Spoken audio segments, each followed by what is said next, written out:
नमस्कार, हेलो। हम हर हफ्ते सुप्रीम कोर्ट की क्रिमिनल लॉ पे एक जजमेंट को समझेंगे।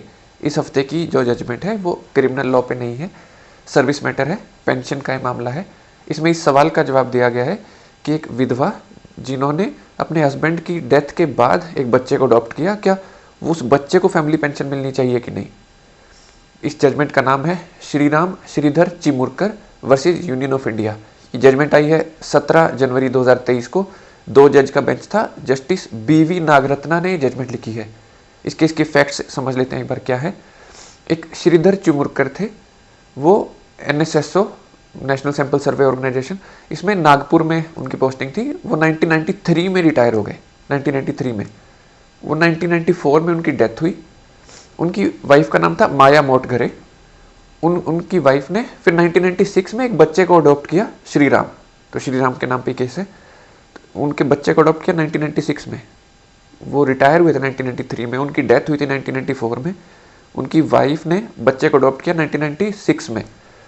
1998 में यानी 2 साल बाद बच्चे को अडॉप्शन से उनकी वाइफ ने किसी और से शादी कर ली।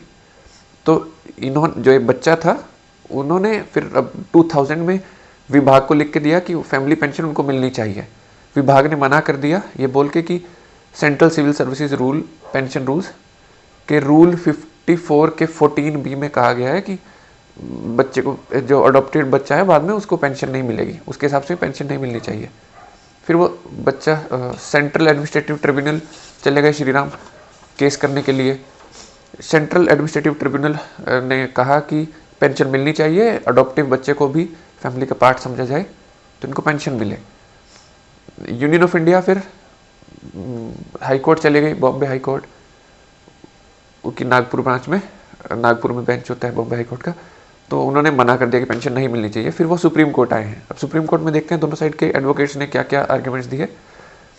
जो इन श्रीराम है उनके वकील बोलते हैं कि जो रूल है उसके अंदर, ये रूल 54 14B, 54 के 14 सब रूल, उसका क्लॉज भी, उसमें 1990 और 1993 में कुछ बदलाव किए गए थे। तो उस बदलाव के हिसाब से भी अडॉप्टिव बच्चे को फैमिली का पार्ट समझा जाना चाहिए। उन्होंने सेक्शन 8 और section 12 Hindu adoption and maintenance act 1956 उनका हवाला दिया। सेक्शन 8 में कहा गया है एक महिला की कैपेसिटी बच्चे को अडॉप्ट करने की। सेक्शन 12 में है उसका इफेक्ट क्या होगा अडॉप्ट करने का, उनका हवाला दिया।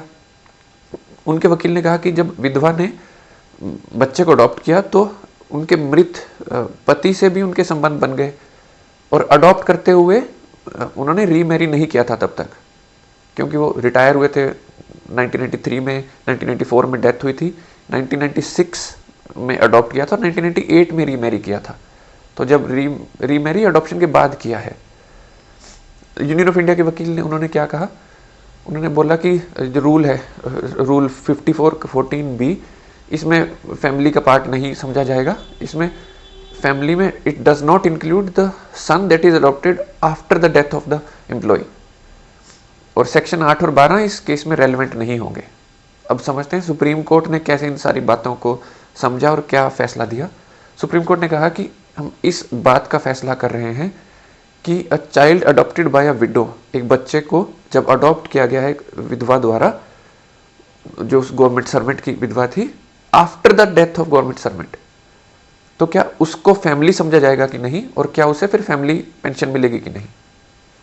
कि उस मृत इंसान की डेथ के बाद अडॉप्ट किया गया है तो क्या वो उसको फैमिली समझा जाएगा कि नहीं, और फिर फैमिली पेंशन मिलेगी कि नहीं।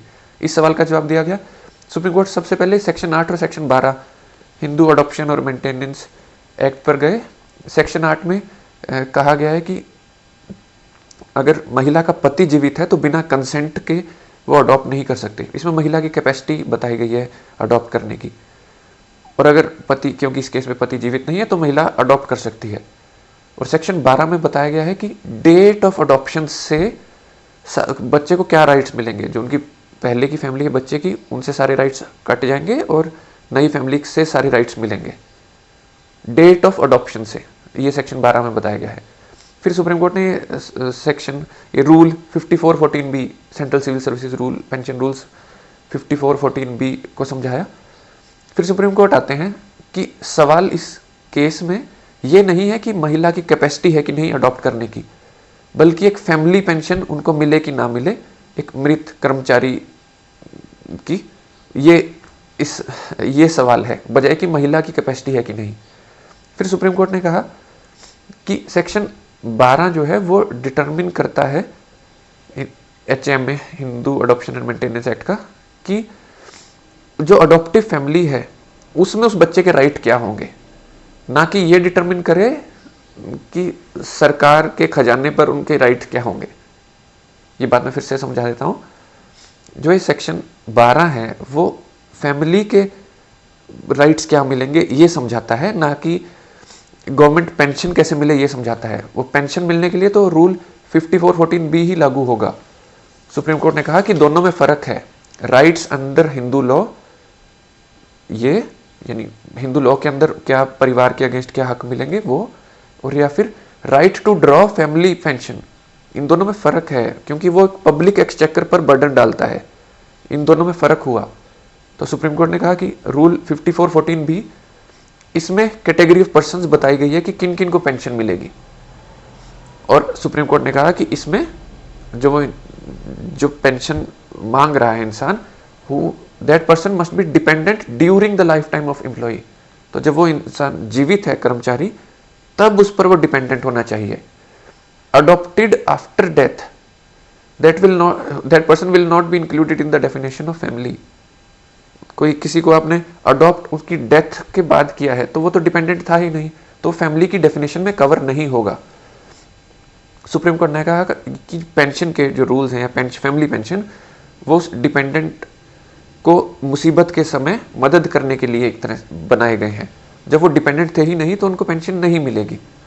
तो अगर वो अडॉप्टेड ड्यूरिंग लाइफ टाइम होते, अगर जब वो जिंदा थे तब उनको अडॉप्ट किया होता, तब वो फैमिली पेंशन के लिए एलिजिबल होते।